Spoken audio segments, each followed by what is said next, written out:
Welcome to the first round of the NCAA tournament from the Greensboro Coliseum in Greensboro, North Carolina. 15 seed Winthrop and the 2nd seed Tennessee Volunteers. This is all a part of the Washington Regional.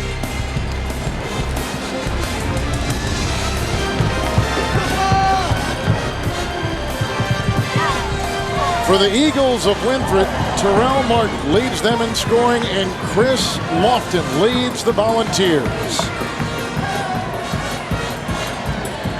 Greg Marshall is in his 8th season as the coach of the Winthrop Eagles, the winningest basketball coach in Winthrop history. And the first-year coach at Tennessee is Bruce Pearl. He took UW-Milwaukee to the Sweet 16 a season ago. Many people have him penciled in not only as the Southeastern Conference Coach of the Year, but the National College Basketball Coach of the Year.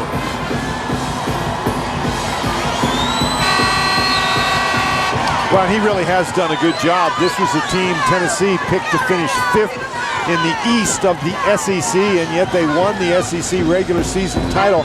They have stumbled a little bit coming down the stretch, and they're playing. There's Bruce Pearl. An outstanding career, and his first season at Tennessee really has done a great job marketing Tennessee basketball. Our officials today: Mike Kitts, Sid Roadheffer, and Wally Ratecki. Tennessee goes 21-7 overall, and in the Southeastern Conference Eastern Division 12-4. Winthrop 23-7, and in Big South Conference play 13-3. We are underway. And Winthrop starts the game in their man-to-man defense. You also see some zone from them. This is a Winthrop team that has NCAA tournament experience. And Watson knocks home the first one. Nice job posting up on the inside against Gaynor. Gaynor a little bit smaller than Watson. Watson, a guy who's very capable of going inside and scoring. Tennessee finishing 2nd place overall in the SEC. Winthrop won the Big South Conference Championship and the regular season championship. That was their 2nd straight. And they're 6th in the last 8 seasons. Terrell Martin flying in with the rebound is Schuler with a nice play, and 2 the result. Winthrop is a team that shoots a large number of three-point shots. They've made 231 on the year, but James Schuler, really a big energy guy for Winthrop, 6'6", 230-pound senior. Go inside, and a nice pass came from the perimeter in Lofton, and Patterson, the UCLA transfer, comes up with 2. Tennessee noted for its pressure. We don't see a lot of pressure from Tennessee early in the game, but Bruce Pearl and his squad will switch it up as the game goes on.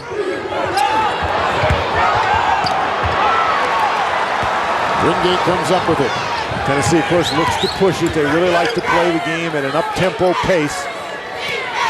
Winthrop a little bit more structured offensively. They'll look for the opportunity break, try to score before Tennessee gets its defense set, but they don't want to get in a running match. Dean Bradshaw. Boy, so far, Kevin, much too easy for Tennessee. Now you see that full court pressure. And this is where Schuler really helps Winthrop against pressure. He is a big guy, plays the 4 spot, but he can handle 3 or 4 spots, but he can handle the ball against pressure. Winthrop comes in having won 5 consecutive games and 9 of their last 10. Craig Bradshaw. Wingate was defending.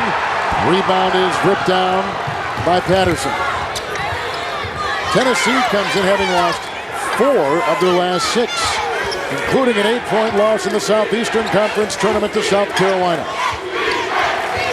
Tennessee has had 3 easy looks at the basket, and they've made them all. Wingate has room to fire. Lofton with the offensive rebound, and a 3. Rolled down by James Schuler. Schuler against Patterson. Bradshaw against Bradshaw. Long 3. Schuler with the miss. Rebound by Martin inside. We talked about C.J. Watson and his ability to play inside. Well, Terrell Martin does a nice job on the offensive boards. He can post up as well. Watson with it, a senior from Las Vegas, Nevada. Second team all Southeastern Conference.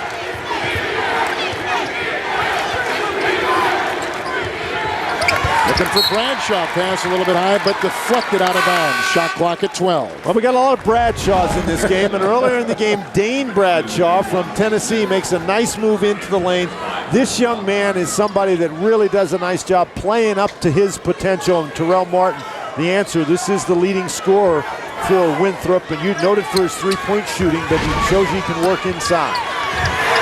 Running knocked away. Some nice defense by Philip Williams of Winthrop. Chris Lofton is left. Juwan Smith has come in for the Volunteers. Quickly double teaming Bradshaw inside. That is a Tennessee foul. Patterson was there, but it's going to go on Wingate. He picks up number 1. When the ball goes inside, you want to put some pressure on the big guy. Patterson's going to come over and double team, but it really takes some discipline to not reach in and grab the guy's arm. Just make it difficult for him to turn. Try to maybe get a 5-second count. It's Martin. Bradshaw set a screen. Bradshaw gets the rebound for Tennessee. The only Bradshaw we don't have here is Terry Bradshaw.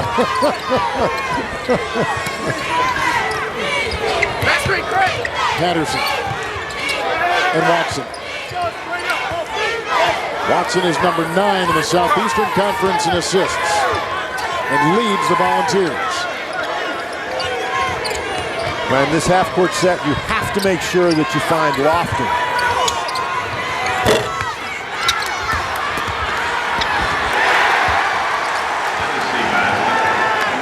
Andre Patterson has just put in 2, and Tennessee has a 6-4 lead. They get 8-4.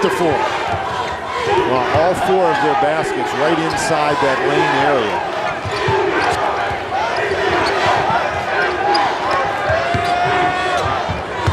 Bradshaw inside. Rebound inside with a foul. Philip Williams for Winthrop was going up. And the foul goes on Andre Patterson. First on him. It's our second game here in Greensboro this afternoon. With Dan Bonner, Kevin Harlan, we are in Greensboro, North Carolina. First game today in the Washington, D.C. Regional. Wichita State took care of Seton Hall out of the Big East in pretty commanding fashion, I'd say. The winner of this game will play Wichita State. And Wichita State, you're right, Kevin, a very solid performance. Nothing spectacular about it unless you count a couple of those threes by Sean O'Geary. But basically just a very, very solid performance. And that's what Greg Marshall is looking for from his guys. The Winthrop Eagles find themselves behind by 4 early. Winthrop does not make any changes with the timeout. Number 3, Stanley Asumnu. And the only change for Tennessee is Stanley Asumnu. He comes in for Bruce Pearl. We talked about Winthrop and their ability to shoot the 3. Well, Tennessee has actually made more three-point shots on the year than Winthrop. Well, Williams going to the free throw line.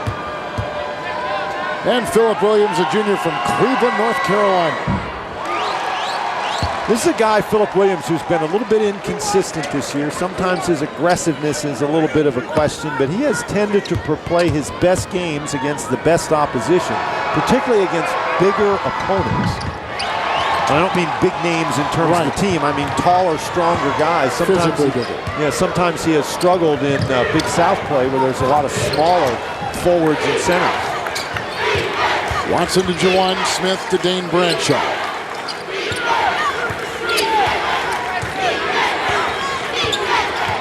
And Winthrop now back into their 2-3 matchup zone. Lofton is on the bench, but Juwan Smith, who's in the game in place of Watson, is also an extremely dangerous three-point shooter. Yeah, number 2 in terms of three-pointers made for Tennessee with the second on the shot clock, a violation. Good defense by Winthrop. Well, nice job by Winthrop to change up the defense coming out of the timeout. And sometimes, you know, you come out of a timeout like that, particularly a long timeout, and you don't really pay attention to how much time there is on the clock. Obviously, that's the trap that Tennessee fell into right there. Chris Gaynor to Martin, the leading scorer. Backdoor to Gaynor. Great pass by Martin. That ties the game at 8. Well, and that's a big help for Winthrop because Gaynor is a guy, when he goes to the basket, usually he's looking to pass the ball. Our second tie. And now Winthrop goes back to the man-to-man defense. Wingate from Florence, South Carolina, across the lane. Rebounded by Bradshaw. Gaynor. Oh, what a pass! That was a great pass, and it goes inside to Williams, who is fouled by Tennessee. One of the things that I have seen in looking at Tennessee is the fact that sometimes they have a tough time getting back in transition, and that's what happened right there. 33, Philip Williams with 2 shots. 15 seed Winthrop, 2 seed Tennessee in the midst of our second tie. And Winthrop has just captured their first lead today. Tennessee was up earlier, 6-2 and 8-4. Big South Conference champion Winthrop and Southeastern Conference Eastern Division winner Tennessee. And this is a Winthrop team that took Gonzaga right to the wire in last year's first-round game of the NCAA tournament and beat Marquette at Marquette this season. So this is a solid Winthrop club. This is Bradshaw from New Zealand. Martin is the leading scorer.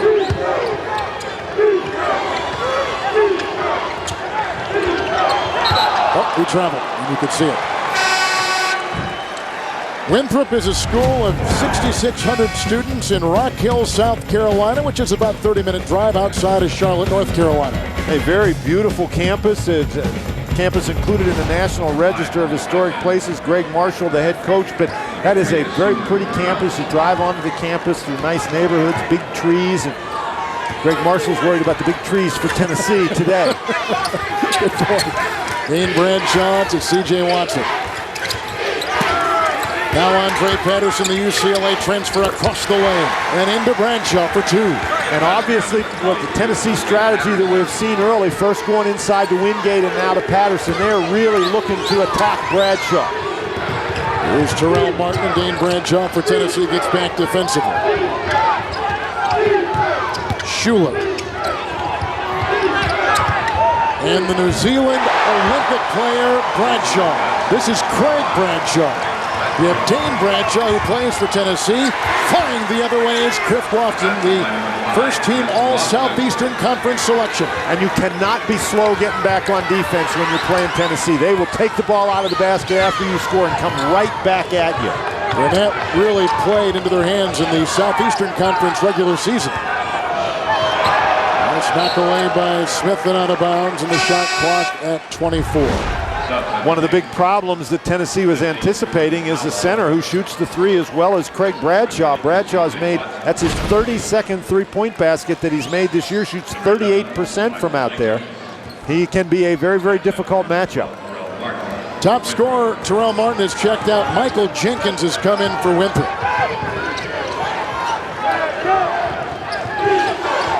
And he's got the ball right now.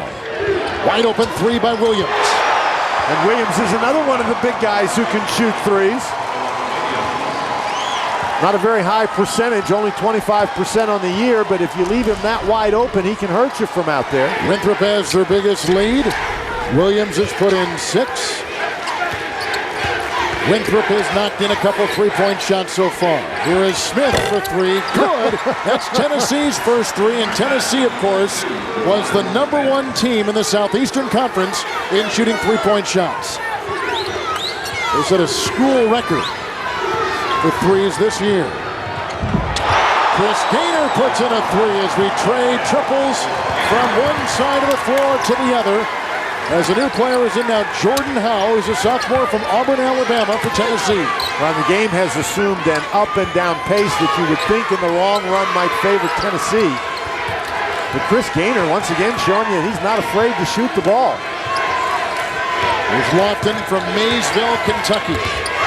Dane Bradshaw working on Williams. Howell, shot clock is down to 2. He's got to throw it up, and he does, and slammed in by Patterson. That was great penetration by Howell. Bradshaw had to come and help out. Patterson is the guy Bradshaw was guarding. Nobody had blocked him out. Patterson has hit 3 consecutive baskets. He has a game-high 8 for the Volunteers. Boy, Howell goes to the basket. Here comes Bradshaw, and then Bradshaw is guarding Patterson. Nobody blocks out. Patterson dunks it home. A lot of people talking about this 15-2 matchup here in Greensboro this afternoon. Well, and this is the 2-15 matchup that just about everybody in the country looking at their brackets has been talking about, Kevin. Winthrop, a very solid basketball team. We've talked about their credentials, winning at Marquette, being in position to win at Alabama, playing Memphis very, very well. And this game so far has lived up to its billing, a very entertaining offensive event.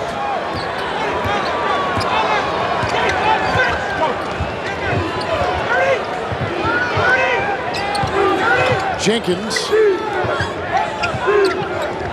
Otis Daniels. Good player in. A lot of you will be going to that Montana-Nevada game coming up. Daniels, shot clock is down to 7. They've got to reload their offense, and here is Gainer. Good screen by Daniels. Back away right there by Chris Lofton of Tennessee, who picks up the Volunteer foul. And this is just a situation with the shot clock running down. If you're Tennessee, you don't need the steal there. You defend the dribble, make him kick the ball away. They're not going to have enough time to get a shot off, and that's what Bruce Pearl's telling them. Hey, there's 2 seconds left on the shot clock. Both teams are shooting over 50% to begin this game. Winthrop has actually made their last 4 shots. Jenkins ran some room to fire. That shot was rejected inside. Daniels took it, knocked away. Patterson the other way, and the quick hands of Michael Jenkins knocks the ball out of bounds. Tennessee coming out of the Southeastern Conference at 21-7.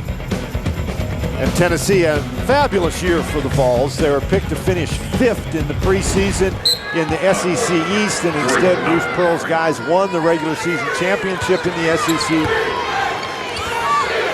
He's got that up-tempo style, gets everybody's motor going, has really built interest with his marketing skills, and there, no marketing skills there. That's just quickness off the dribble by Lofton, draws the foul. Jenkins picks it up for Winthrop. Well, how do you assess the season? The incredible start, the top 10 ranking at one time, but as the season wound down, as we talked about before, they lost 4 of their last 6 games. And I think one of the reasons is that Tennessee decided early on that they were going to play that up-tempo style, and they're not really as deep as Bruce Pearl would like them to be, and I think maybe that they might be a little late here going down to the end. Lofton missed it. Looked like Wingate tapped it back in. Major Wingate, who leads Tennessee in field goal percentage. Winthrop thus far has done a nice job handling the Tennessee pressure, but it's not enough to just beat it across half court. I think that to beat the Volunteers, you've got to make them pay for pressing you by getting baskets. Bradshaw loses it inside. Here comes Lofton. Wingate, and there it goes.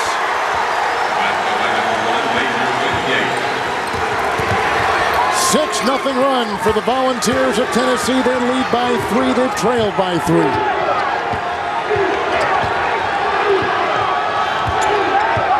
Bradshaw over Wingate. Boy, that was a tough look, trying to shoot that ball off the dribble. Nice job by Wingate to make Bradshaw dribble the ball before he shot it. Lofton works on Jenkins. And then outside to C.J. Watson with the rebound held down by James Schuler, who is a 2-time first-team All-Big South performer for Winthrop. With the ball right now.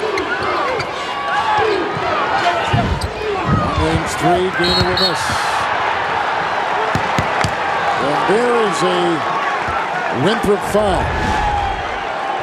And one of the things, this is what we're talking about. There the ball is thrown in bounds, but you notice the Volunteers are allowed to get back. Gainer pulls the ball out, so Tennessee got the advantage of pressing and not having to pay for it. On the other end, when they steal the ball, they take out and go running, and Wingate gets the dunk, and that's Tennessee basketball right there. You get the steal, and you get the ball down the court quickly into excellent scoring position. Wingate looking inside, and Stanley Asumnu was down there. And well, that's one of the reasons why you'd rather have Wingate dunking the ball instead of trying to handle it in the middle and make the pass. DeAndre Adams will check in for the first time. He is a 5'8" freshman. Walmart picked up by Watson. Here is the freshman with it. Good backup to Gainer. Adams. Williams to Martin. Travel. Second travel on Winthrop in this first half. Tennessee has done a nice job limiting what Winthrop wants to do on offense. They're putting a lot of pressure out on the perimeter, and yet they are not giving Winthrop anything in terms of penetration to the basket. Now, Winthrop with some pressure.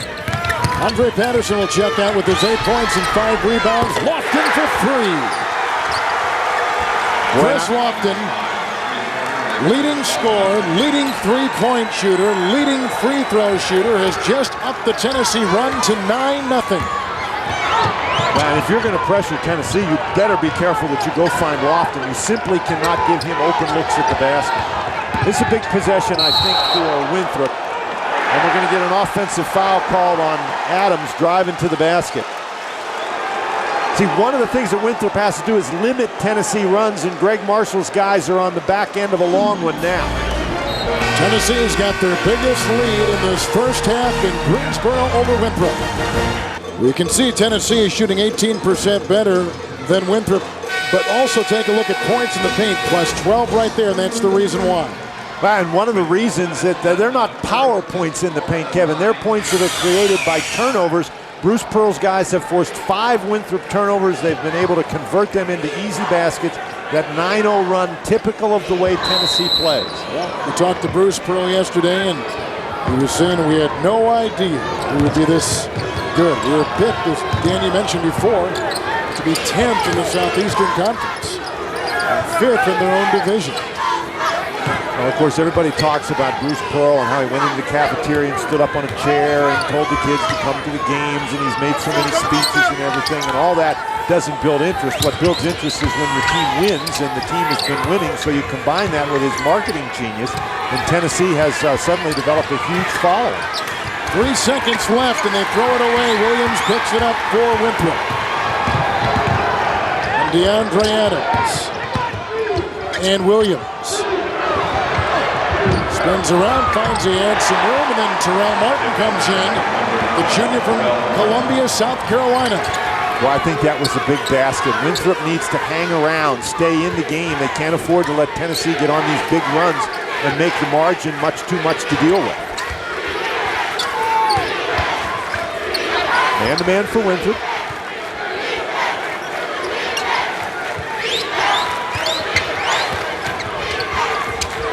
Back down to 9 seconds on the shot clock. This is C.J. Watson.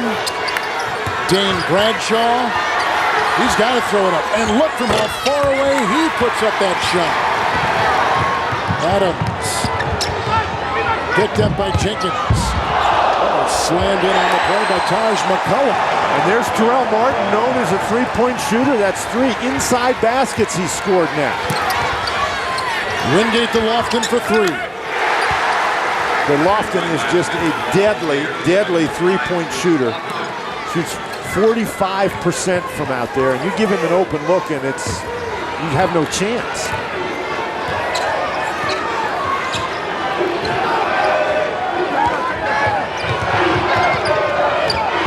Adams to Martin. Williams trying to set a screen. That's a tough matchup. Stanley assumed they were very long and quick. It'd be tough for Martin to shoot the ball over him. Shot clock in single digits. That is a foul. And it goes inside on Dane Bradshaw. He picks up his second personal foul. CBS Sportsline keeps you close to the action with live scoring and video highlights. Get up-to-the-minute scores and on-demand highlights for each first-round game at CBSSportsline.com. Bradshaw's come back in for the Eagles of Winthrop. As you take a look at Bruce Pearl. Checking out Taj McCullough for Winthrop. Bounce. And as you notice Bruce Pearl there on the sideline, Bruce Pearl has a reputation for working hard on the sideline. That's not too intense, is it? He will sweat through everything he's wearing, including his pants, which is really saying something. That was more information than I needed. Yep, I was telling you, the guy just is, he works hard on that sideline. Bradshaw for three. Wingate with the Tennessee rebound. Here comes C.J. Watson the other way. Nice job by Winthrop getting back on defense. The transition defense for the Eagles, I think, is going to be critical in this game this afternoon. Smith missing that shot. Now the break the other way with a great finish inside by James Schuler. Now Schuler is a guy who can get to the basket and finish it. We said 6'6", 230 pounds. He's very, very strong. C.J. Watson puts it down.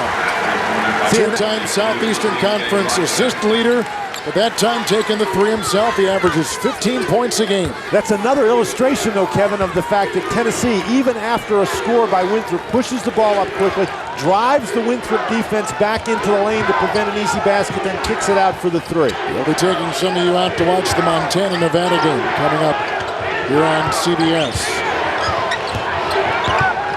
Schuler picked up by Smith. Inside to Bradshaw, working on Wingate, who makes one block and may have in fact made another. And out of bounds it goes with 8 seconds on the shot clock. Now Wingate, who played pretty good defense, trying to help out referee in there. And Wingate does a nice job staying down, not going for the fake, keeps his feet on the floor, just puts his hand up, knocks the ball away. The foul was called on Watson, however, reaching in.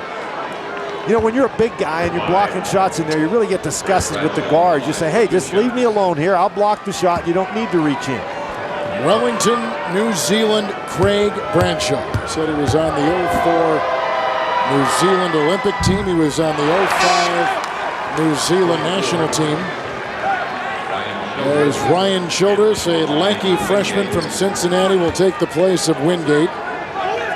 Winthrop has had 20 win seasons, 5 of the last 8 years. Well, interesting enough, this has been sort of a difficult season for them because everybody expected them to win. There's the foul called on Williams as Winthrop tries to pressure. Tennessee is led by 6 and Winthrop is led by 3 as Williams picks up his first foul for the Eagles. Just under 4 minutes to play in the first half.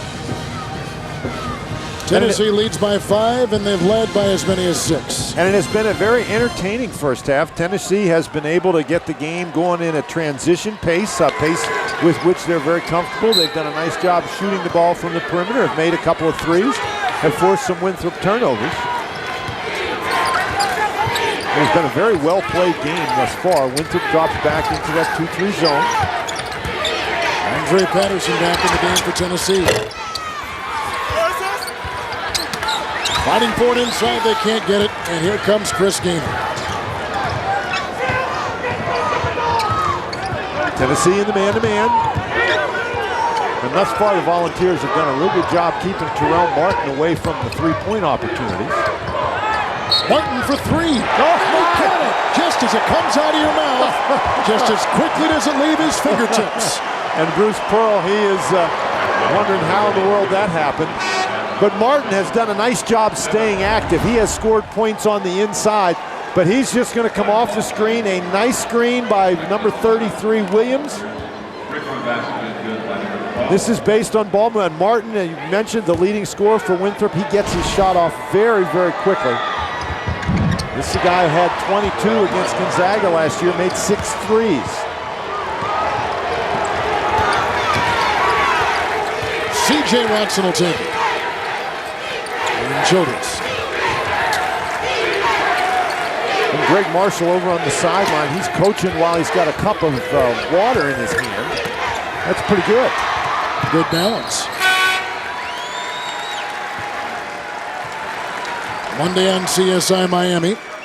An agent puts everyone's lives at risk in an episode of the mega hit drama. Monday on CBS, America's #1 network.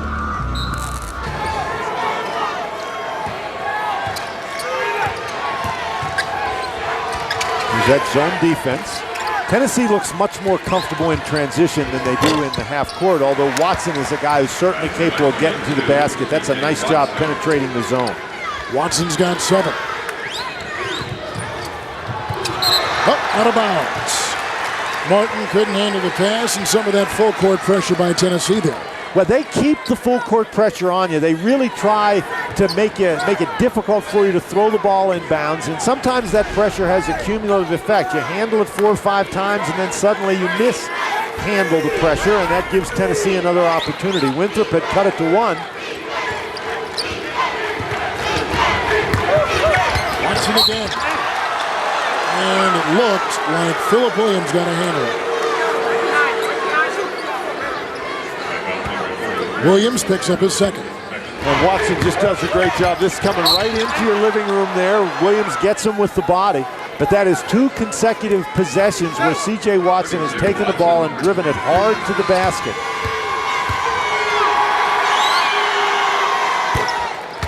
Watson, an 87% free throw shooter, as Tennessee puts up their first free throw. And Watson is a veteran guy, and so he understands they've made some threes, and now Winthrop is coming out to guard the three, so now is the opportunity to use his quickness to get to the goal. Watson will leave. Jordan Howell will come in. Watson has Tennessee's last 7 points. And Philip Williams having to go out of the game with his second personal foul. Now Tennessee drops back into a zone defense. With 2.5 to play in the half. Well, they're not playing zone. They showed a zone, and then as soon as the players got down there, they're back into the man-to-man. Schuler inside. And Schuler, he's really tough to guard. Tennessee was trying to make Winthrop change the pace of what they were doing. Schuler is 3 of 4. Steal by Schuler, and a foul goes on Patterson of Tennessee. Well, we got a couple of the most intense guys on the sideline here in Bruce Pearl and Greg Marshall. Schuler catches the ball, sees that lane to the basket, and again, quick and strong and can handle the ball. Very tough little runner right there. Marshall trying to signal defense. Look at that. Look at the look on his face, the look in his eyes. You know, if you're a player, you wouldn't want to look over there. You'd be afraid. Schuler will be at the line. The singular at the half coming up. Live look-ins plus tournament news and the singular Naismith update from New York. And Schuler is a great free throw shooter. Misses that one. With the one-on-one, Schuler does a great job getting to the free throw line. That was his 184th free throw attempt on the season. Generally, he makes them. He's an 85% shooter. Lofton. He's got 10. And Lofton is more than just a three-point shooter. If you're going to play him to shoot the three, he is capable of making those runners in the lane, getting the ball to the basket. Bradshaw had the feed. Daniels had the catch. And a foul inside goes on Stanley Asunu. And one of the reasons that it's difficult to defend Lofton is he does such a great job moving with that ball. There's Martin. Comes up to defend the three, and what does Lofton do? He fakes, he gets into the lane, makes a tough little jumper. You can't fault Terrell Martin on that last play. You've got to give a lot of credit to Lofton, however. Here's Otis Daniels at the free throw line. Boy, Winthrop has hurt themselves here. You just saw their best free throw shooter, Schuler, miss the front end of a one-and-one, and now Daniels misses the first of a two-shot opportunity. Watson with 3. Daniels, the transfer from Gardner-Webb.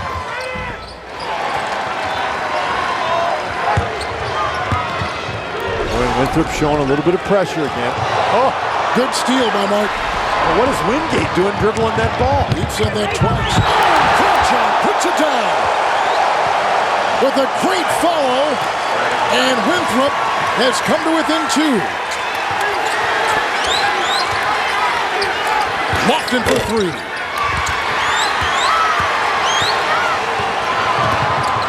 Terrell Martin palmed the ball.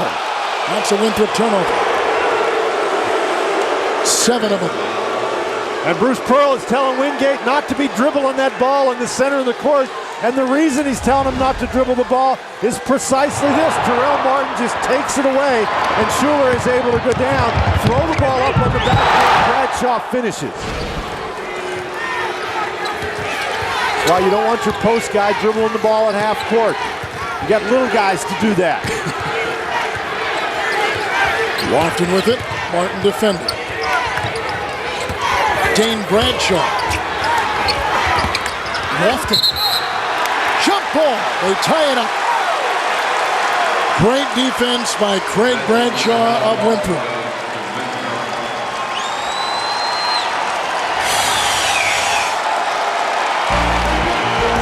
Defense there. The 15 seed trailing by 2. Tennessee is led by 6. Winthrop is led by as many as 3 with 40.5 seconds to play in the first half. We talked about the way this game might play out, and so far it's sort of been what we talked about. Tennessee has been able to force some turnovers and make some transition opportunities, but Winthrop, 13 second chance points. They've done a great job on the boards. Now Tennessee going to trap a little bit out of the zone. Dana picked up by Lofton. And match up again. 5-second difference, game clock and shot clock.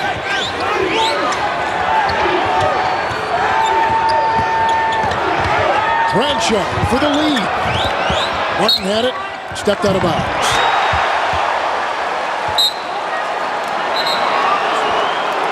Well, he stepped out of bounds, and they're going to have to put some time back on the clock because nobody in here could hear that referee's whistle.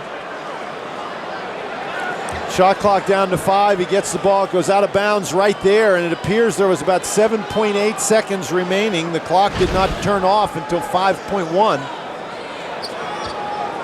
But the problem was it actually got loud in here in the Greensboro Coliseum. And the place is, there's a lot of people in here for this game.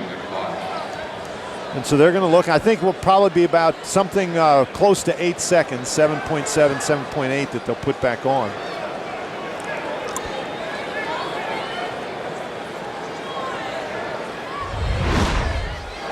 We can listen too as we watch.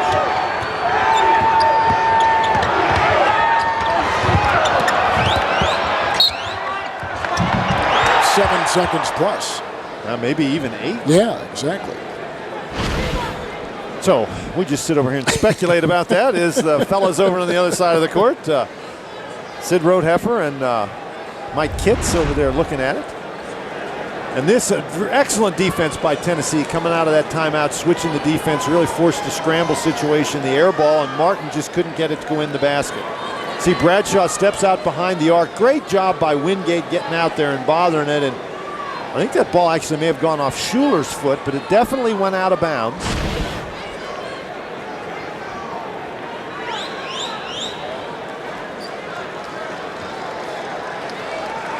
So Bruce Pearl made some nice adjustments, and his team executed them very well after Greg Marshall called the timeout to try to get Winthrop a basket at the end of the half.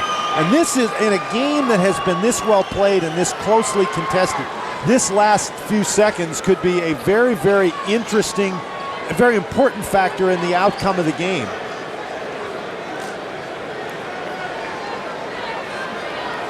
You know, they're going to get a couple more. That's 8.4. which is what they've put back up on the clock right now. And that's plenty of time for Tennessee to go down and get any sort of a look they want. Greg Marshall, I think, was hoping for 3.4.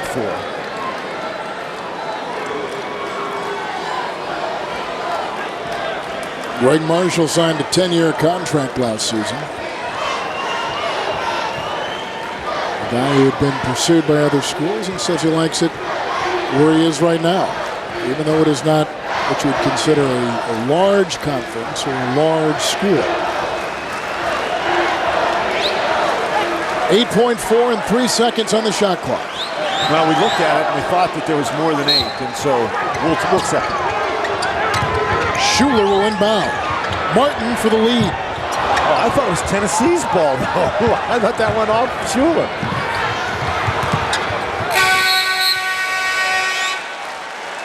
And that is out of bounds. Tennessee's on top, 36-34 to New York and Greg Gumbel.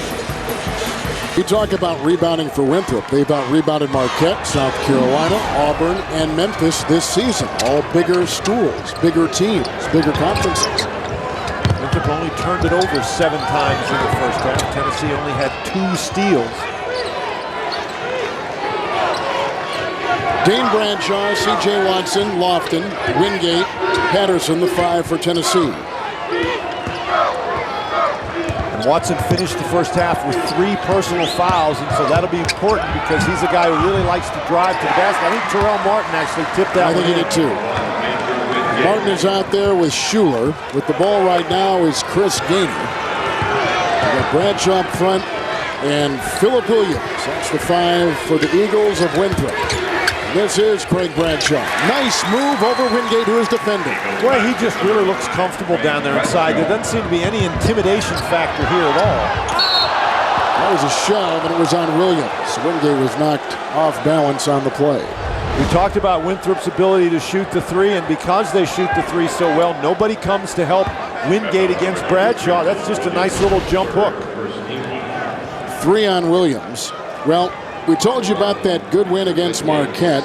That was a game that opened some eyes. They lost by 3 to Alabama, by 2 to South Carolina, and by 10 to what eventually evolved into a #1 seeded Memphis Tiger team. Greg Marshall encouraging his guys to block out. Greg has been his normal, intense persona over there on the sideline. Wingate averages 10. He's got 5. And I think one of the big keys for Winthrop here in the second half is going to prevent Tennessee runs. Great rejection by Wingate, his second block today. Bradshaw, Watson, and picked off by Martin. They've got a 4-on-3. Martin for 3. Good, he ties the game. Great shot by Terrell Martin. Now that's only his second, and he's capable of putting up much larger numbers than that. They have got to find him from beyond the 3-point arc.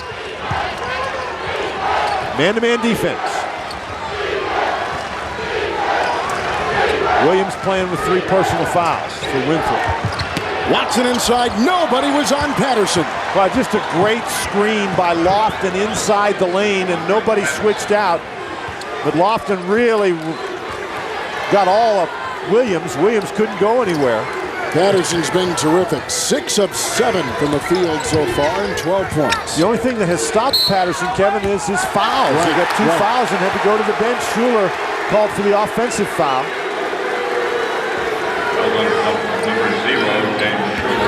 Remember last year, Terrell Martin with that great NCAA tournament game against Gonzaga where he made 6 3-pointers. That was his second of the game in transition, and Winthrop has done a nice job finding that opportunity break. Here's Watson, the 2-time high school player of the year in the state of Nevada. Remember what we said, he's got 3 personal fouls, and usually when you got fouls, you can be careful on defense. It's offense, driving to the basket, picking up the charge where a lot of guys run into trouble. Here's Dane Bradshaw working inside. Defending was Philip Williams. Foul will go on Philip Williams. And he picks up his 4th personal foul. Yeah, that's big for Winthrop because Williams, one of their guys on the inside, a power player for them. Dane Bradshaw, who's going to the free throw line, he had 2 fouls in the first half as well. So Bruce Pearl's Tennessee Volunteers, they had some complications with foul trouble in the first half. Some of their key guys, Bradshaw, Patterson, Watson, having to sit down. Here's Dane Bradshaw, a junior from Memphis, Tennessee, the youngest of 4, and all have played college basketball.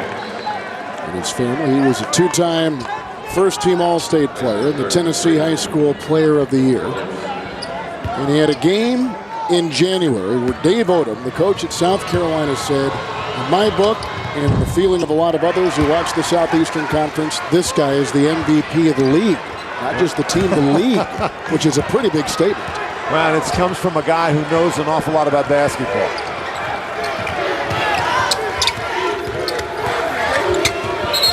Tennessee is led by 6, and Winthrop is led by as many as 3. A game that's contained 5 ties and 4 lead changes. Look at Bruce Pearl and his counterpart Greg Marshall. We're in Greensboro. Game 1, Wichita State took care of Big East Seton Hall. The winner of this game will play the Shockers. Great, tough basket inside by Otis Daniels, senior from Greenwood, South Carolina. Greg Marshall out there on the court trying to double team C.J. Watson. Oh no, I'm sorry, he was just calling out his defense. Now what happens if the coach is out on the court and the guy runs into him? Wingate again inside. When he just does that, sticks with rebounding and just close point-blank range shots. He's in good shape and tough to stop. As we have seen, however, when he starts dribbling the ball, he generally has some adventures out there. Big South Conference champion Winthrop. And the top team in the Eastern Division of the Southeastern Conference, Tennessee. Schuler. That's a tough matchup for Bradshaw.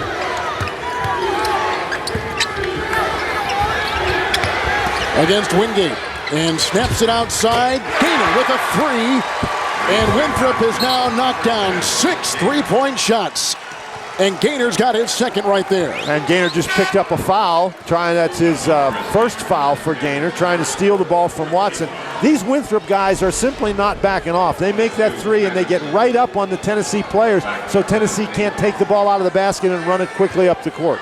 Tennessee staggers into the NCAA tournament having lost 4 of their last 6. And Winthrop comes in having won 5 consecutive games and 9 of their last 10. And this is a Winthrop team that has been here before. They've been close in the first round. They're not interested in close. They think they can win this game. Watson, and the defense applied there Watson. by Gainer.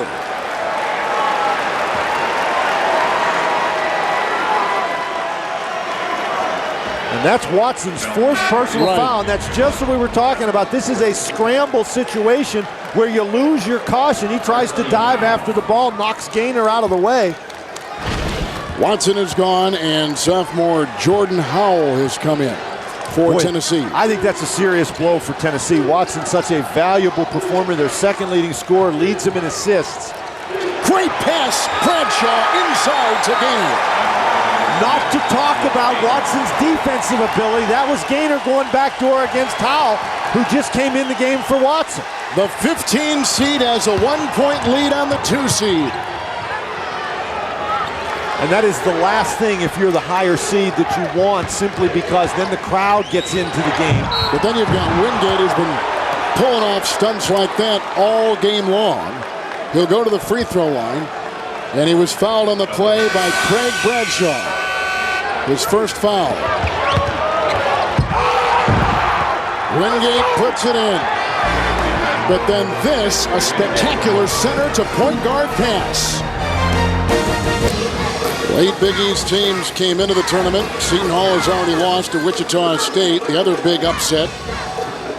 Number 11 seed Wisconsin-Milwaukee beating the Big 12 Sooners of Oklahoma. We'll take a look at Bruce Pearl. And he coached Wisconsin-Milwaukee last season, so obviously he didn't leave the cupboard bare up there. You can see that his record, a 1995 Division II championship at Southern Indiana. At the free throw line is the center, Major Wingate. And that will tie the game, and that becomes our 6th tie of the game. Well, and Kevin, interestingly enough, in the second half, Tennessee is 3 for 4 shooting the ball, and they lead by 1 point. They've lost 1 point off their lead, even though they've shot 75%, because Winthrop is 5 of 6. How about that? The Tennessee pressure really has not been a factor yet in this game. You don't have to steal it every time. The key becomes you get it in important situations. What tremendous confidence. Oh, there's a turnover right there by Winthrop. Martin threw it away. Dane Bradshaw gets it. And Smith to Bradshaw. We're ready to say what great confidence it appears Winthrop is playing with now. It's very obvious that Winthrop thinks they can win the game. I think they felt that way before the game started, but now they're out here, they're playing, and I think that, you know, they've got 15 minutes left in the game, they're down 1. This is a ball game. I think they seriously feel that they can win. You can see their confidence building as the game goes on. C.J. Watson is on the Tennessee bench, and he's got foul problems. Shot clock at 3. Oh, what a shot by Jawan Smith, who is the second leading three-point shooter on the Volunteers this season. Yeah, but I bet you he doesn't bank in many from 30 feet. Boy, if this ends up being a 1 or 2 point game, and a Tennessee victory, you're going to have to look back at that shot. Shot clock running down, an impossible play, and it goes in the basket for 3. Schuler against Bradshaw with some nice defense and picked up by Andre Patterson. Brings some Momo and they throw it away. Tennessee throws it away after the fine defensive play by the Volunteers. And this is, I'm sure, just the play that Bruce Pearl drew up, you know, for coming down the end of the shot clock. Bradshaw knocks it down. Unfortunately, that ball goes out of bounds. Bradshaw with the bad wrist. Stanley Asumnu is in.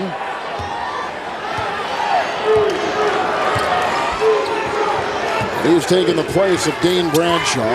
Howell is back there. Lofton is on the bench. They go inside to Martin, and one collision after another. Howell is inside, and the foul will go on Jawan Smith of Tennessee. His first. Greg Marshall very upset that on the last play there was not a foul called when James Schuler took it to the basket, and that's what he's discussing with the referees. That was a break for Tennessee right there. Terrell Martin fumbled the ball, or I think he would have scored with the opportunity for the three-point play. Winthrop from the Big South. Free throw right there. Their RPI, it just goes to show you,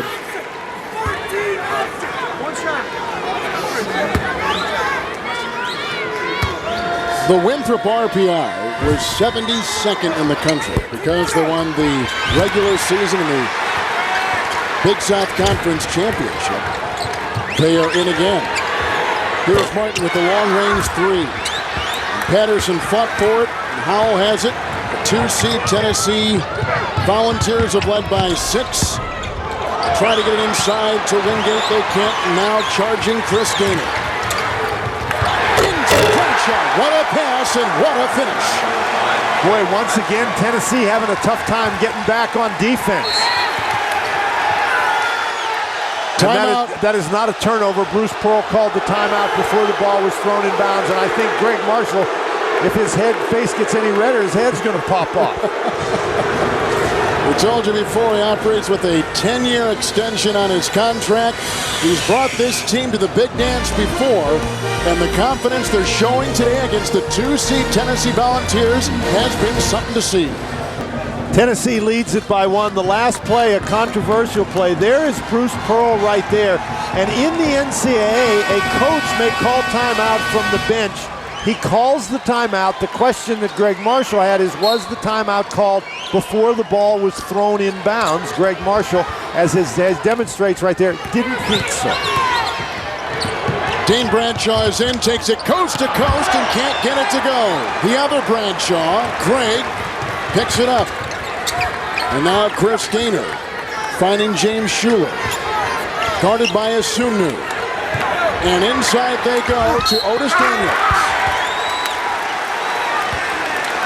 Well, that was a really well-executed pass by James Schuler. He waited until Daniels had, in effect, the perfect position, and then he throws the ball inside. You can see he's waiting. Bradshaw can't match up with Daniels inside. Patterson is over too late to help, and Patterson picks up his 3rd personal foul. We told you back in the first half that Otis Daniels, a transfer from Gardner-Webb a couple years ago, senior from Greenwood, South Carolina. This Winthrop team only became Division I 20 years ago, 1986. They were a Division II ball club. Last season 27-6. This year 23-7. And keep in mind that Winthrop started out its life as an all-female college. I mentioned before the RPI is 72nd in the country. Well, they played a dynamite non-conference schedule. And as we said before, Winthrop was here last year in a very tight competitive game against a highly rated team. And they have waited a year to come back.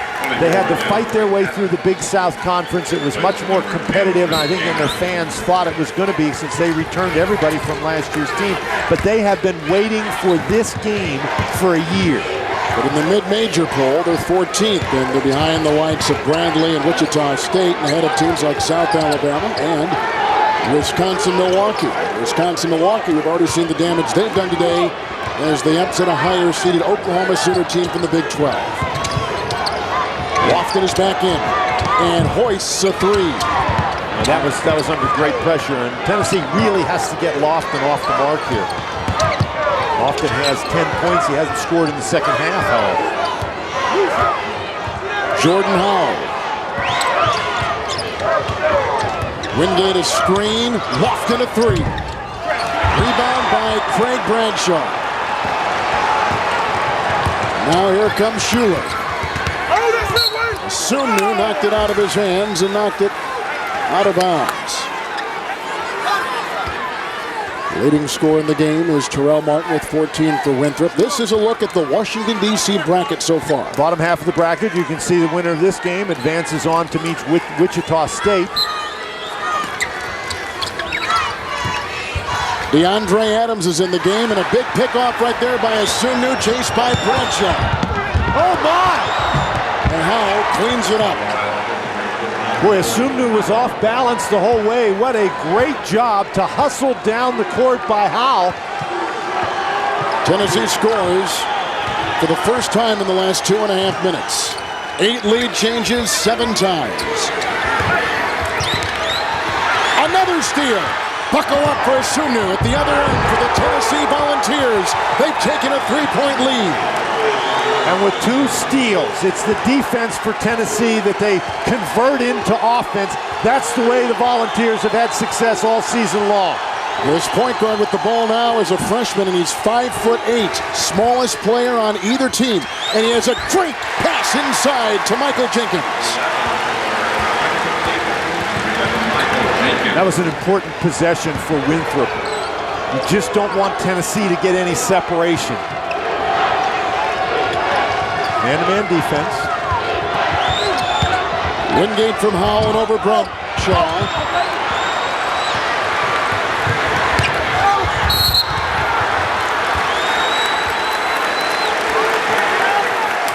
And Schuler took it hard. We're approaching the halfway point of the second half. Number 2 seed Tennessee over 15 seed Winthrop by 1 point, 54-53. It's a candidate for the job and signed that long-term contract so everybody down there would be comfortable. Schuler at the free throw line. The number 1 free throw shooter in the conference. Has attempted and made more free throws than anybody else in Winthrop history. But he's only 1 for 3 today. He could have given him a lead right there. Howell. Wingate. Bradshaw, Smith, Sunu, foul for Tennessee. There's a foul. Was that 5'8" Adams? No, they called the foul on the shot on Bradshaw. Right. His second. But you can see the kind of pressure that Tennessee's ability to shoot the 3 puts on a defense. Howell, a very good 3-point shooter, so Adams was reluctant to drop down inside and help Bradshaw, and Bradshaw ended up getting the foul. Wingate at the line. From the field, both teams are shooting over 50%. From the free throw line, Tennessee is now 8 of 9. And Winthrop is 10 of 16. Wingate only a 60% free throw shooter on the year, but he's 4 out of 5 today. He has been very, very effective. Tennessee with their first NCAA appearance since the 2001 season. Finished the AP polling at number 18. They had gotten as high as number 8. Now Tennessee really trying to turn up the defensive intensity. They do a great job guarding you in the half court. We've seen them force a couple of turnovers in the half court and convert them into baskets. Taj McCullough off the bench and in the game and finding Terrell Martin.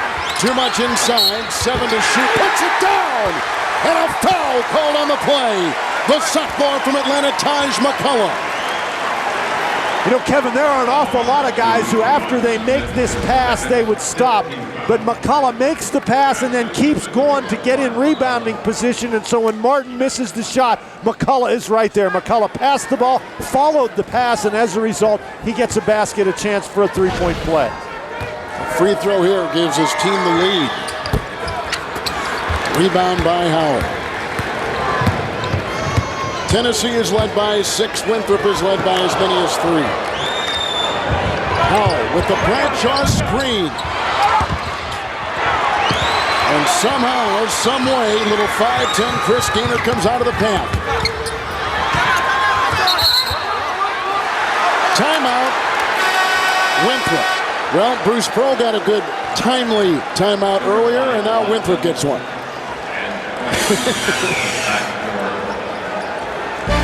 You can see it here. This is McCullough. We got the timeout. It's being called in the back of your screen. They are tied for the 9th time.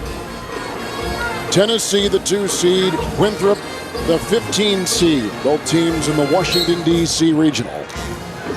And as we go down the stretch here, Chris Lofton, I think, for Tennessee, has to get more involved offensively. Hasn't scored in the second half, has only taken 2 shots. In particular with C.J. Watson on the bench with those 4 fouls, Watson has to be a bigger factor. For the lead, Bradshaw. Rebound by Andre Patterson. And Jawan Smith with the drive. And a pickup by Martin. And a 3 by Gaynor. And a rebound offensively by Martin. On 3 for the lead. Jenkins can't hit. Wingate snares the loose ball. Terrell Martin now has 10 rebounds in the game. Great steal and save. Gaynor with a 3-on-2. Bradshaw for the lead. Boy, and there's all kinds of people down under the basket. What a great fast break by Gaynor. And he got clipped right across the nose. Ran into Wingate. Gaynor doing a great job hustling down the court, runs right into Wingate. I think he maybe caught an elbow. Nice catch by Bradshaw. And we said these guys have been waiting for a year to play this game. They didn't know who the opponent was, but they knew they wanted to get back to the first round of the NCAA tournament. They're not content just to be here. They think they can win the game. Tennessee is playing without their senior C.J. Watson, who picked up 4 fouls, and that has really affected the way they've used their guards this afternoon. Watson's so effective at driving the ball to the basket, and we haven't really seen that since he's gone out of the game. And Lofton has got 10. He's off of his average. He's only taken 2 shots in the second half. Right. It's hard to score if you don't shoot. Martin is on him now. He traveled. Well, you tell me what kind of a game Terrell Martin is having here. He's got 14 points. He's got 10 rebounds. He's the guy who's been chasing Bruce Pearl's leading scorer, Chris Lofton. So Terrell Martin just having a great game here in the tournament. He led him in points and rebounding last year. He leads them in points and rebounding this year. You're talking about a 6'5" junior. He has tied his career high with the 10 rebounds this afternoon. Now the 5'8" freshman is back in the game, DeAndre Adams.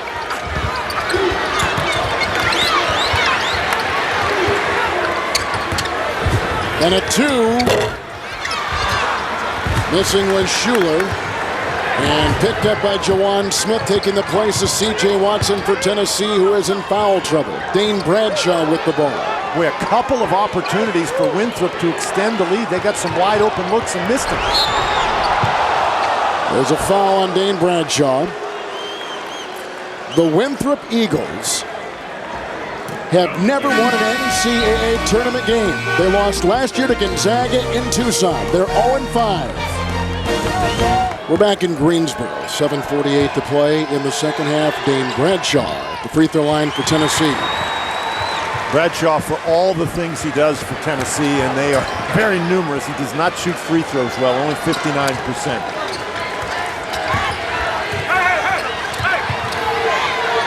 Martin to Schuler. Screen by Terrell Martin for Bradshaw's 3. Foul is called inside on Terrell Martin. Boy, another open look for Winthrop. Again, they have a chance to extend the lead, and again, they can't convert. Martin picks up his first. And Asumnu will be at the free throw line for Tennessee at the other end of the floor. And we said Bradshaw. On the line for Tennessee, number 3, Stanley. Bradshaw, 59% free throw shooter. Asumnu, a 50% free throw shooter, and these are big free throws. So Martin picks up his first. This free throw by Asumnu. That's 2 consecutive misses for Tennessee at the line. 1 by Bradshaw, and that one you saw right there. Here comes Gaynor. Schuler. And Martin. Boy, I'm going to tell you, if Winthrop ends up losing this game, this is a stretch that Greg Marshall will look back on his team with a couple of opportunities. They had some open shots, that time a turnover, and now C.J. Watson with his 4 fouls comes back in the game. Taking the place of Jordan Howell. Let's see if they try to attack Watson when he's on defense. And remember how he picked up that 4th foul as a scramble, loose ball situation. So Bradshaw, Lofton, and Watson, and this is Bradshaw with the drive. And the other Bradshaw throwing an elbow and called for the foul. Craig Bradshaw of Winthrop picks up the foul, number 3. Boy, that's a tough call on Bradshaw. There's a lot of traffic in the lane, and he's going to come down with the basketball. Well, I guess he did turn right into him.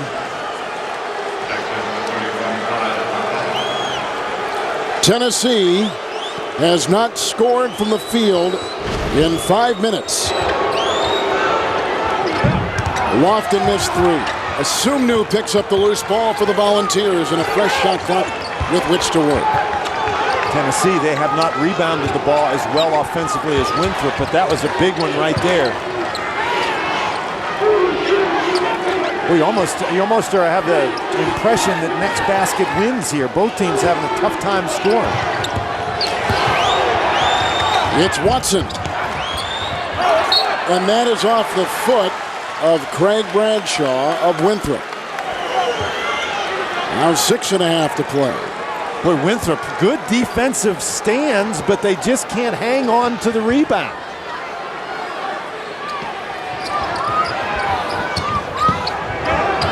Wingate over Bradshaw. Boy, that's a big basket. Finally, after all that, Tennessee's able to get a basket. Wingate averages 10. He's got 13. The game is tied. Bruce Pearl encouraging the Volunteer partisans who are here to make some more noise.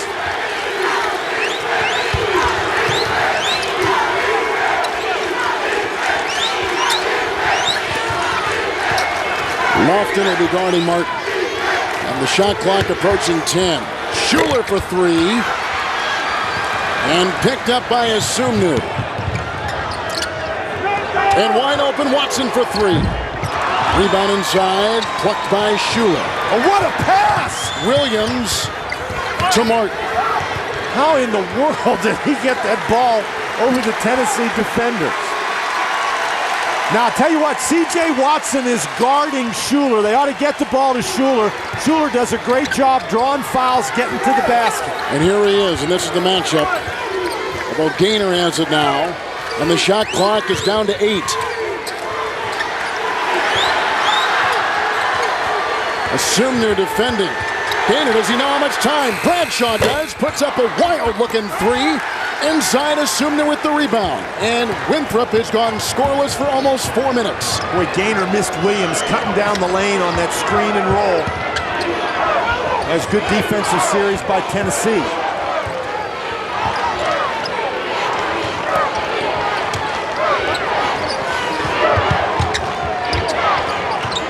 Boy, these teams really scratching and clawing at one another defensively. Lofton down the lane. Rejected and slammed in by Wingate. Well, Bradshaw had to go and help, and nobody blocked out Wingate. That's twice we've seen that exact play. Lofton penetrating, Bradshaw coming to help, Wingate cleaning up. And Tennessee by 2 in a game that has had 10 ties and 10 lead changes. Winthrop's shooting percentage has dropped to 43%. Martin was whacked as he threw it up. And picked up by Patterson, now to Watson. Boy, Winthrop really needs to stop right here. This is one of those little spurts that Tennessee is famous for. And it kind of began when Watson came back in the game. Absolutely.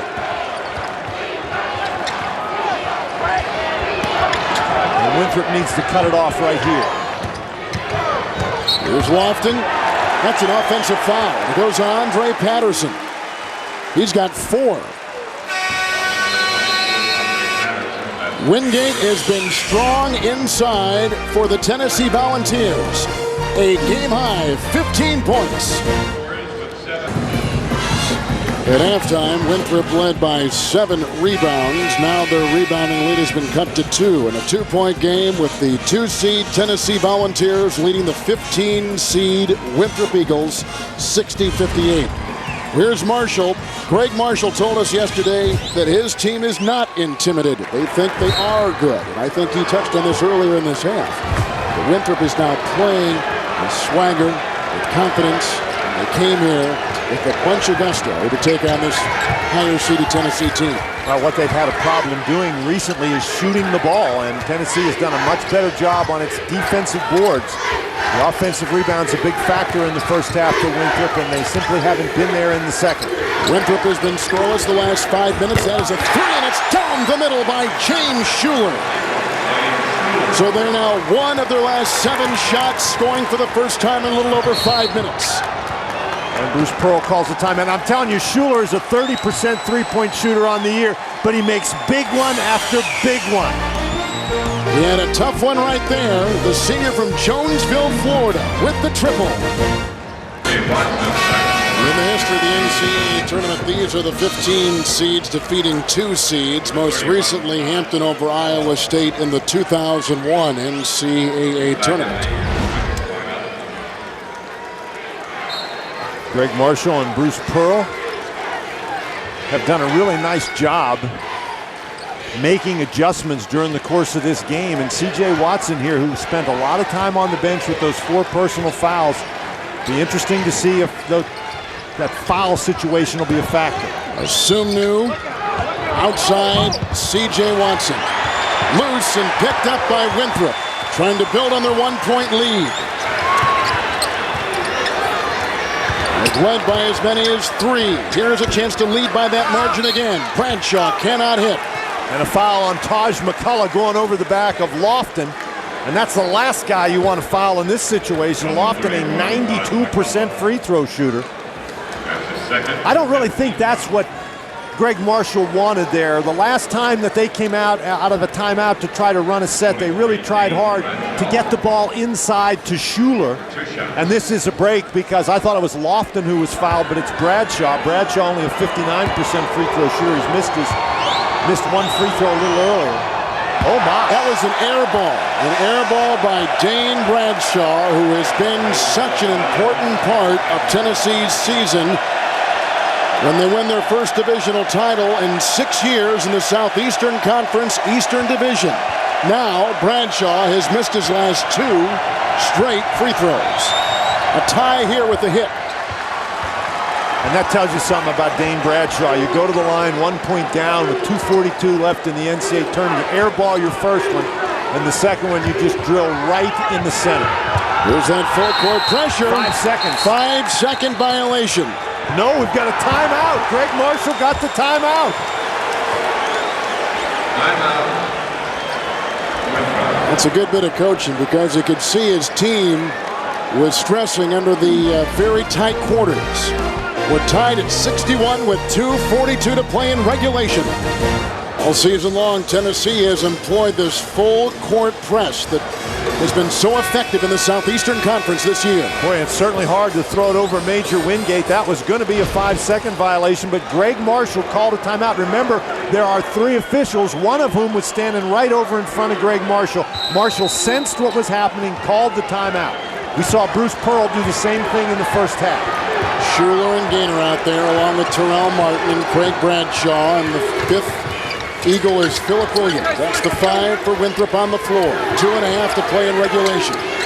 Martin with the double-double, the leading scorer. He has been terrific today. Gaynor with the ball, picked up by C.J. Watson of Tennessee. Well, they got to get something going now. Schuler.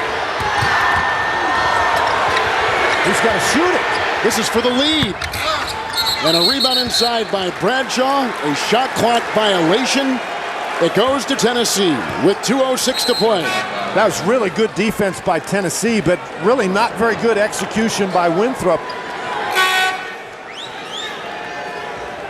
22, Otis Daniels will now check in for Winthrop, and taking a breather will be Philip Williams. Wichita State has already beaten Big East Seton Hall this afternoon. The winner of this game will play the Shockers on Saturday here in Greensboro. That's dangerous by Patterson to pick up his dribble right there. Watson is the guy that Tennessee wants to have the ball in his hands with the shot clock running down.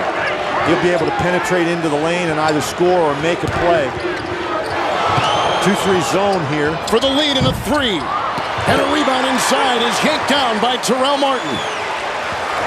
Well, now let's see if Winthrop can get some execution. 15 seed Winthrop against 2 seed Tennessee. We're tied with 1:27 to play in regulation. For the lead right here. And picked up and then thrown away. Boy, Terrell Martin had that rebound. Otis Daniels took it away from him. Calvin, no basket.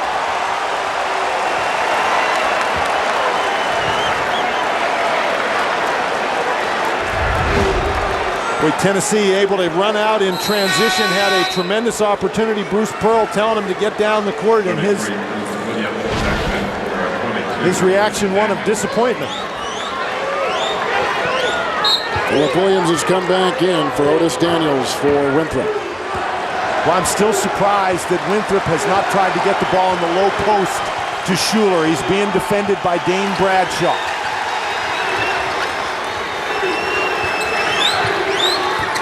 One minute.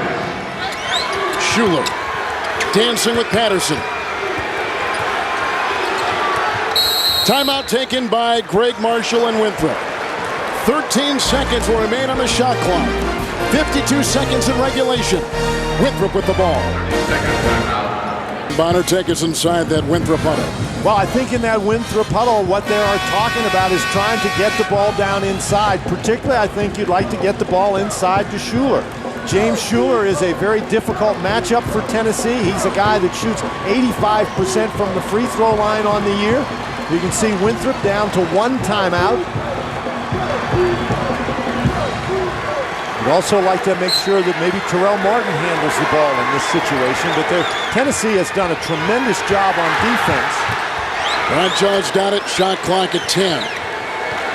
Neither team made a change in their lineup out of that break. For the lead. Boy, Bradshaw had some time. He hurried that shot. That was an excellent job. He set the screen. Everybody went with the dribbler. Bradshaw was wide open. He had more time than that. He hurried that one. There's 4.5 seconds difference between the game clock and the shot clock. Watson picked up by Gaynor. Gaynor trying to get that 5-second count. Timeout Tennessee. 21.5 in regulation. 17 on the shot clock. We're tied at 61. And Winthrop seconds ago had a chance with their big center, the New Zealander, Craig Bradshaw, missing on a shot. Tennessee will have it when we come back. That is a busy Tennessee huddle. Well, they've got 17 seconds, but C.J. Watson, who you get a look at right there, he's the guy that Tennessee wants to have the ball. In an end-of-the-game situation, end-of-the-clock situation, he is going to create something, his own shot or a shot for someone else. But Watson is the guy they want to have the ball and get into the lane. Now, ideally, if you were Tennessee in this situation, since you've got a difference, a 4-second difference between the shot clock and the game clock, you don't really have to worry about trying to get the last shot. Because even if you score at the end of the shot clock, Winthrop's still going to have an opportunity, so you get the first good shot that's available. Watson is there, screened by Wingate for the lead. A 3 from Watson, no. Lofton's got the rebound. The ball is loose. Threw it away. Bradshaw's got it. Seconds remain. And a whistle and a timeout by Tennessee. There should be more time on the clock, which Bruce Pearl is trying to get. And this is what we talked about, C.J. Watson with the wide open shot. Now, there's a couple of things going on right here. If Tennessee has the ball, then that's an over and back, but it didn't look like he ever had possession, so no over and back. So Bradshaw taking it, and right there, the official has his hand up. The question is when the timeout was called. Unlike in some conferences during the regular season where they wear that little pack that's connected to the whistle, when you blow the whistle, it stops the clock. They don't use that in the NCAA tournament. Now, what you want to watch is this official right here. Watch it. That official right there, watch when his hand goes up.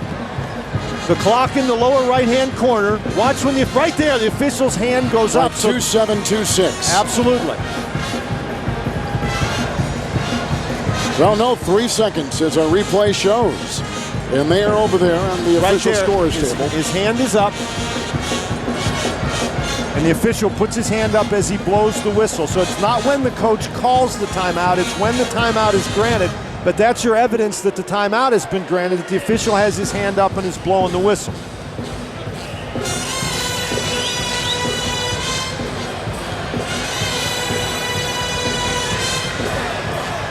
And obviously the official's taking their time with this particular play because you want to be accurate. The official on the top of your screen, right there, he puts his hand up. So I think that you'll get, 2.9, 3 seconds, maybe 3.1, something in there, but that's plenty of time for Tennessee. They're going to have the ball. They'll have it out of bounds at about half court. And with 3 seconds left, you have enough time to throw the ball inbound, catch it, take as many as 2 dribbles before you shoot it. And I think, again, what you're going to see is they will throw the ball inbounds to Watson. And Watson doesn't have a lot of time to create something.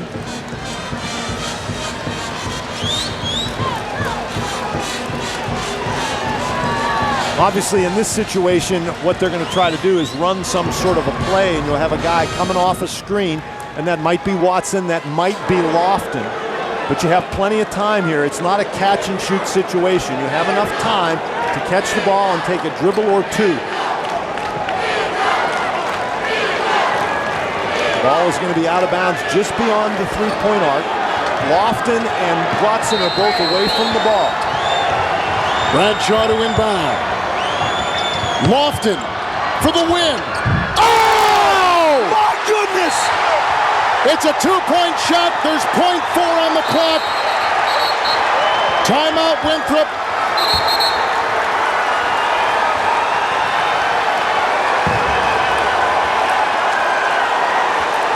Where did he get the courage to take that shot? Off balance and covered. That was an impossible shot. Terrell Martin is right in his face. It's off balance. He's fallen down. It's in the basket. It's good.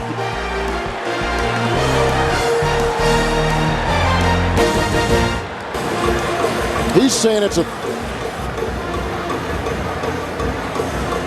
Bruce Pearl is arguing that it was a 3. But the officials have been terrific this afternoon. We're adamant on it being a 2. Well, there's the clock. We talked about somebody coming off the screen. There's the screen. His feet clearly on the line. That is a high arcing shot, goes right through. Now, what Winthrop should be doing is asking for a couple tenths of a second on the clock, because it looked to me like that ball went through the basket at 6 tenths. Take a look yourself. Ball up. Into the basket. 0.4 seconds remain. Now, 0.4 seconds is enough time to catch and shoot. The officials are going to take a look at it. 2 questions here. Is it a 2 or 3? It appears clear right there that his feet are on the line.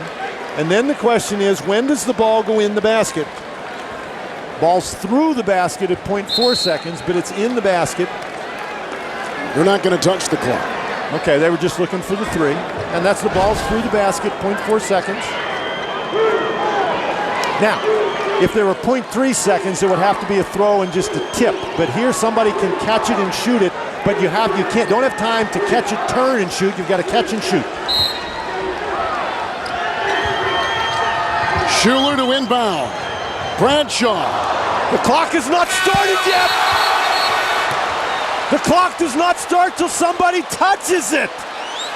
That ball hit off the rim. Bradshaw had a really good opportunity. My heavens.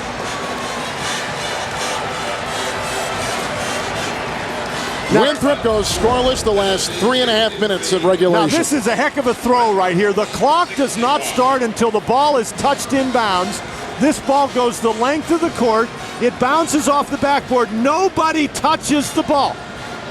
Oh, it did. It bounced off. Okay, it bounced off of Patterson, so the clock should have started. So there shouldn't even been time for Bradshaw to do that. Live, I did not see the ball hit Patterson. Chris Lofton hit the game-winning shot with 0.4 of a second remaining. And 2-seed Tennessee has escaped and advanced.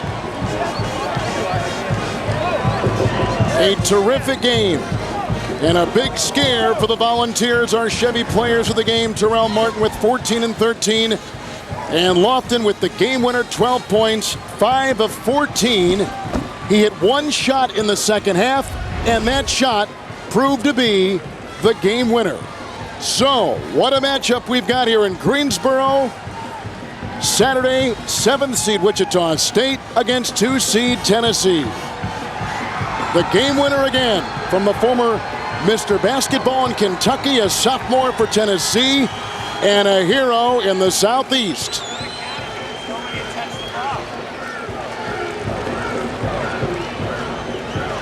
One of the most thrilling games so far the first round. Greg Gumbel, the Tennessee Volunteers survive and advance as we send it to you in New York.